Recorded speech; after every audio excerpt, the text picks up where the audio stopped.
새 총리와 장관이 임명되지도 않은 상황에서 대통령님의 고군분투만으로 정부가 운영되고 있는 안타까운 상황이 지속되고 있습니다. 존경하는 이종배 위원장님을 비롯한 인사청문 특위위원님, 바쁘신 의정활동 중에 저의 인사청문회를 위해서 수고를 아끼지 않으신 위원장님과 위원님들께 존경과 감사의 인사를 드립니다. 부족한 저를 총리로 지명해 주신 대통령님과 큰 기대와 관심으로 청문회를 지켜보시는 국민 여러분께도 감사의 인사를 드립니다. 빛의 혁명을 통해 출범한 이재명 정부 첫 국무총리로 지명되어 이 자리에 섰습니다. 제겐 큰 영광이 아닐 수 없습니다. 하지만 지난 겨울 한파와 눈보라에도 굴하지 않고 국민 주권과 민주주의를 지켜주신 국민 여러분의 기대에 부응하고 역사적 소명을 다해야 한다는 무거운 책임감이 더 크게 느껴집니다. 저는 총리로 지명된 이후 지난 20여일 동안 한편으로는 청문회에 성실히 임할 준비를 하면서 다른 한편으로는 새 정부가 어떤 방향과 속도로 일해야 하는지를 고민하고 성찰하는 시간을 가졌습니다. 그것이 정책 청문회를 준비하는 성의 있는 태도라고 믿고 쉼 없이 학습에 임했습니다.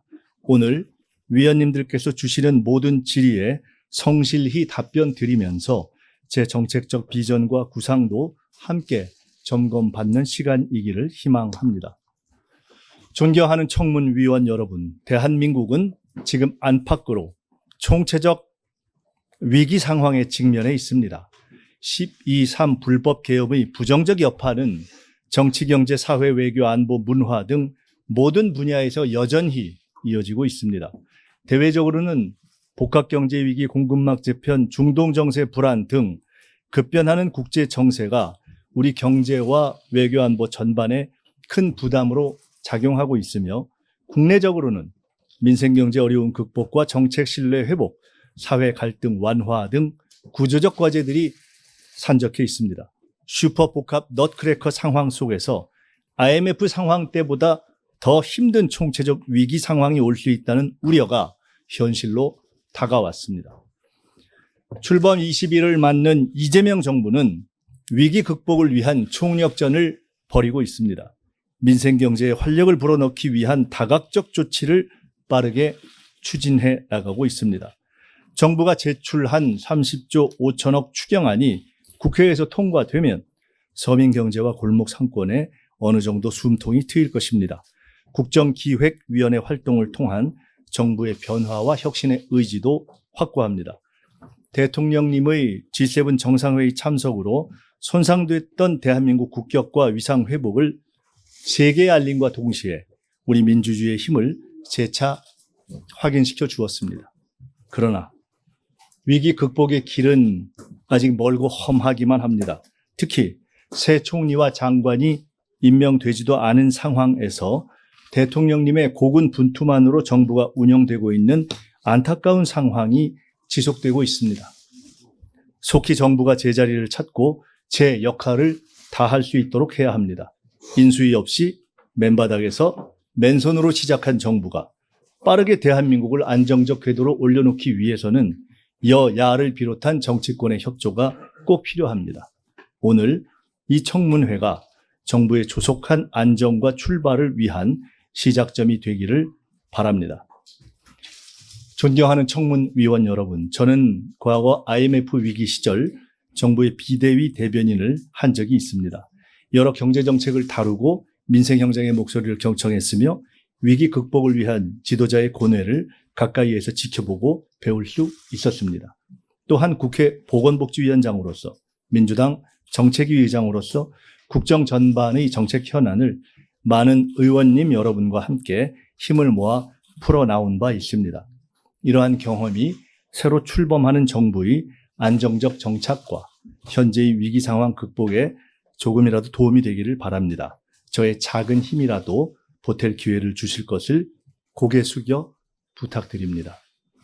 오늘 인사청문회를 통해 제게 국무총리로 일할 기회가 주어진다면 항상 경청하고 소통하는 자세로 그 책임과 의무를 다하기 위해 최선을 다하겠습니다. 정치는 국가의 방향을 제시하고 행정은 국민의 삶을 바꿔야 합니다.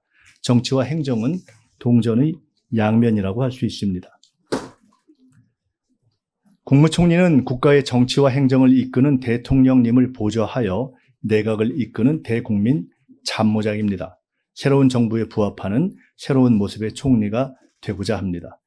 과거에 머무르지 않고 혁신하는 총리, 의전에 갇히지 않는 실용적 총리, 책상에서만 일하지 않는 현장형 총리, 일방적 지시가 아닌 경청하는 소통형 총리가 되고자 힘쓰겠습니다.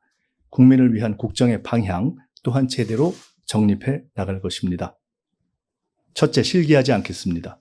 향후 100일 동안 실행 가능한 정책들을 속도감 있게 추진하여 지난 정부에서 미흡했던 부분을 바로잡아 나가겠습니다. 국민 살림을 살피고 경기의 활로를 여는 것이 무엇보다 시급합니다. 고물가와 불경기로 어려워진 민생 살리기부터 시작하겠습니다. 둘째, 우선순위를 명확하게 하겠습니다. 현재 우리 앞에 당면한 위기의 실체와 근원이 무엇인지 명확히 파악하고 정확한 진단과 대처를 통해 우선순위에 따른 해결 방안을 모색해 나가겠습니다. 셋째, 대한민국 미래를 위한 성장 동력을 마련하겠습니다. 강력한 규제 혁신, 과감한 투자를 통해 AI, 반도체, 바이오 등 첨단 산업을 육성하고 향후 대한민국의 먹거리를 마련해 나가겠습니다. 넷째, 사회적 대화 모델을 구축해 나가겠습니다. 국민주권 시대에 걸맞게 국민 참여와 소통의 장을 확대하고 이를 제도화해 나가겠습니다. 존경하는 이종배 위원장님과 위원님 여러분, 이 청문회는 저 한 사람에 대한 자격 검증이자 동시에 새 정부가 국민 앞에 제대로 서기 위한 준비 과정입니다. 국민은 지금 빠르고 유능한 정부, 소통하고 책임지는 정부를 원하고 계십니다. 국가 위에서 충성하겠습니다. 정부 안에서 책임지겠습니다. 국민 곁에서 경청하겠습니다. 모든 국민을 아우르고 섬기는 모두의 대통령이 되겠다는 이재명 대통령님의 취임사 말씀의 정신을 따라 저 역시 모두의 총리로 모든 국민을 아우르고 섬기겠습니다. 오늘 청문회에서 이런 저의 각오와 함께 특위위원님들의 검증에 성실하게 답변 드리겠습니다. 국무총리로 일할 기회가 주어진다면 위원님들께서 주신 정책 제언을 임기 내내 가슴에 새기도록 하겠습니다. 국민 앞에서 늘 낮은 자세로 일하겠습니다. 감사합니다. 네, 수고하셨습니다. 자리에 앉아주시기 바랍니다.